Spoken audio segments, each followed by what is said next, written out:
Kapten Tim Nasional Indonesia J. Idzes mengungkapkan hasrat kuatnya untuk membawa salah satu pemain idola pendukung Persija Jakarta, Rizky Ridho, berkompetisi di Eropa. Klub asal Italia tempat J. Idzes bernaung, Sassuolo, disebut berpotensi menjadi aktor utama dalam mewujudkan keinginan tersebut. Keinginan J. Idzes untuk melihat Rizky Ridho bermain di kancah Eropa disampaikan langsung dalam sebuah wawancara. Ia mengaku sangat ingin melihat Rizky Ridho, yang juga merupakan rekan duetnya di lini pertahanan Timnas Indonesia, bisa unjuk gigi di benua biru. Dalam sebuah kanal YouTube, J. Idzes ditanya mengenai pemain yang ingin ia ajak bermain di timnya di Italia. Alih-alih menyebut nama-nama bintang besar, J. Idzes secara spesifik menyebut nama Rizky Ridho. Lebih lanjut, bek Sassuolo itu juga mengamini kemungkinan Rizky Ridho menjadi tandemnya di klub bersama Tarik Muharemovic. Harapan J. Idzes untuk bermain bersama Rizky Ridho di Sassuolo bukan tanpa dasar. Klub asal Italia tersebut dikabarkan berpotensi kehilangan salah satu pemain belakangnya, Tarik Muharemovic. Selain itu, status J. Idzes sendiri di Sassuolo juga belum sepenuhnya pasti untuk musim depan. Hal ini menambah dinamika terkait kemungkinan pergerakan pemain di klub tersebut. Teka-teki mengenai kelanjutan karier Elkan Bagot di Ipswich Town mulai menemui titik terang. Pelatih Ipswich Town, Kieran McKenna, memberikan isyarat kuat bek timnas Indonesia tersebut berpotensi kembali dipinjamkan ke klub lain pada bursa transfer musim dingin Januari 2026 mendatang guna menjaga menit bermainnya. Elkan Bagot tercatat belum melakoni debut bersama tim senior Ipswich Town sepanjang musim 2025-2026. Sejauh ini, ia hanya sempat merumput untuk tim Ipswich Town U21 setelah dalam 3 musim terakhir secara beruntun dipinjamkan ke berbagai klub, mulai dari Gillingham, Cheltenham, Bristol Rovers, hingga Blackpool. McKenna menjelaskan bahwa situasi yang dialami Elkan lebih dikarenakan faktor keberuntungan yang kurang memihak. Menurut sang pelatih, Elkan belum mampu menembus tim utama lantaran skuad senior saat ini masih didominasi oleh deretan pemain yang jauh lebih berpengalaman. Meski demikian, McKenna menekankan agar Elkan tetap optimis dan tidak berhenti memoles kemampuan mereka. Sebagai solusinya, manajemen membuka peluang untuk melepasnya dengan status pinjaman saat jendela transfer Januari 2026 dibuka. Tentu saja mereka berdua memang sudah tidak muda lagi, tetapi mereka adalah para profesional muda yang luar biasa setiap hari dalam pelatihan dan penerapan kemampuan mereka, dan mereka terus berkembang sepanjang waktu. Mereka adalah aset besar yang sangat berharga bagi tim ini, pungkasnya. PSSI dikabarkan telah menunjuk pelatih baru untuk menukangi Timnas Indonesia. Pelatih tersebut akan dikontrak dengan durasi 2 tahun, ditambah opsi perpanjangan 2 tahun. Piala Asia 2027 di Arab Saudi akan menjadi bahan evaluasi PSSI untuk mengaktifkan atau tidak klausul perpanjangan kontrak sang pelatih. Kemalin sudah sepakat kontraknya itu 2 tahun plus 2. Piala Asia 2027 bisa jadi evaluasi nanti diperpanjang lagi apa tidak, kata Exco PSSI, Arya Sinulinga. Arya menambahkan pelatih baru itu nantinya juga akan diminta untuk menukangi Timnas Indonesia U23. PSSI juga mengizinkan pelatih tersebut membawa asisten dari luar negeri. Lebih lanjut, Arya juga memastikan bahwa PSSI tidak akan mengganti pelatih baru itu sebelum kontraknya berakhir. PSSI berkomitmen mempertahankan pelatih tersebut dengan segala resiko yang akan dihadapi. Kemarin pas rapat Exco PSSI, kami sama-sama berkomitmen bahwa apapun yang terjadi, dia tetap bertahan dan menolak diganti. PSSI masih membuka peluang naturalisasi pemain untuk memperkuat Timnas Indonesia level usia. Hal tersebut disampaikan anggota Exco PSSI, Arya Sinulinga. Arya menjelaskan bahwa komposisi Timnas Indonesia saat ini dinilai sudah cukup solid. Namun, ia mengakui masih ada kemungkinan penambahan pemain untuk lini depan. Menurut Arya, kebutuhan naturalisasi justru lebih terbuka untuk kelompok usia muda. Timnas Indonesia U20 dinilai masih membutuhkan tambahan pemain sesuai keperluan Nova Arianto sebagai pelatih. Kembali ke Timnas Indonesia Senior, Arya mengaku belum terpikirkan untuk menaturalisasi pemain lagi. Namun nama Jensen Seeveld yang bermain untuk VfL Wolfsburg sempat mengemuka saat melawan Kevin Dix yang memperkuat Borussia Mönchengladbach.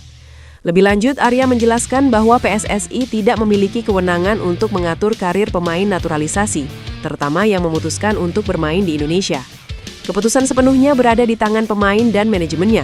Ia menegaskan bahwa PSSI hanya bisa memberikan masukan, bukan menentukan arah karir pemain. Hal tersebut berlaku bagi pemain naturalisasi maupun pemain lokal. Nova Arianto telah memulai pekerjaan barunya sebagai pelatih baru Timnas Indonesia U20. Ia kini mulai mencari talenta baru untuk memperkuat tim. Terkini, Timnas U20 baru saja menuntaskan TC di Garuda Yaksa Football Academy, Bekasi. Kegiatan TC ini merupakan tugas pertamanya sebagai pelatih Timnas U20 sejak diumumkan PSSI pada pertengahan November 2025. Sang pelatih pun mengungkap alasan menggelar TC meski ajang buat Timnas U20 baru akan digelar tahun depan. Ajang Piala AFF U19 2026 akan menjadi turnamen pertama Timnas U20 era Nova Arianto.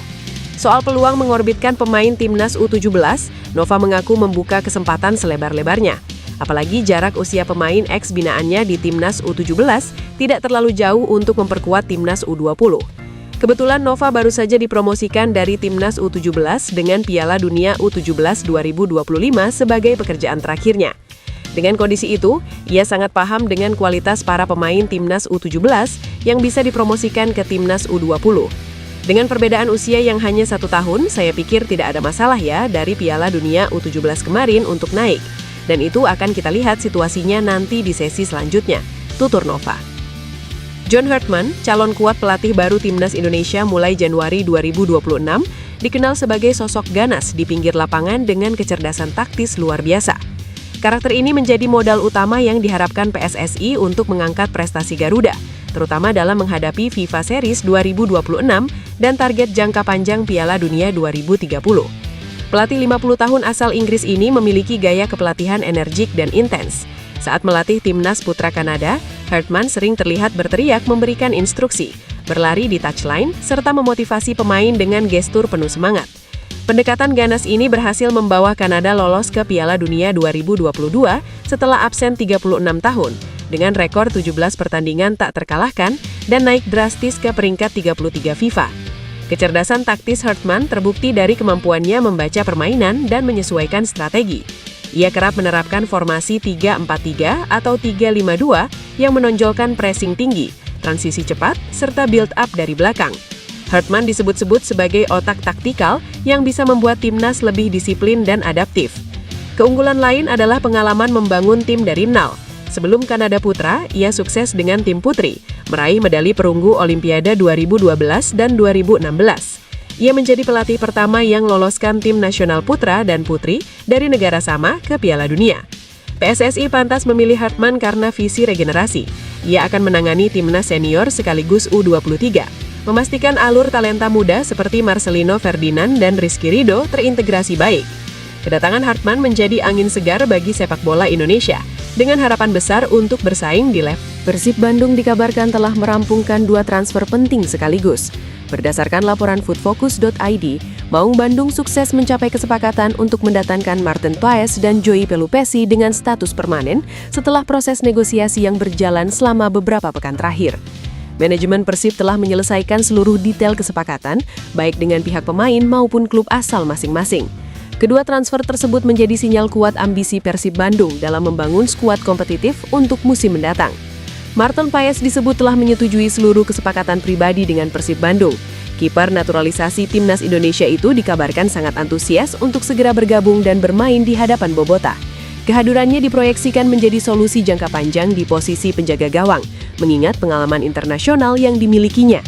Sementara itu, Joey Pelupesi juga dikabarkan telah mencapai kesepakatan penuh antara Persib Bandung dan klub asalnya SK Lommel. Gelandang bertahan berpengalaman tersebut dinilai cocok dengan kebutuhan Persib untuk memperkuat lini tengah, khususnya dalam menjaga keseimbangan permainan dan transisi bertahan. Masih menurut footfocus.id, kedua pemain dijadwalkan akan menjalani tes medis sebelum terbang ke Bandung. Jika seluruh proses berjalan lancar, Paes dan Pelupesi akan segera menandatangani kontrak resmi dan diperkenalkan secara terbuka kepada publik sebagai pemain anyar Persib Bandung. Kabar menggembirakan datang dari salah satu punggawa Timnas Indonesia. Kapten skuad Garuda, Jay Idzes, kini mengalami kenaikan signifikan dalam nilai pasar dalam kariernya sebagai pesepak bola. Melansir dari laman transfermarkt.com, pemain yang kini membela klub Sassuolo ini memiliki nilai pasar sebesar 173,82 miliar rupiah per Desember 2025.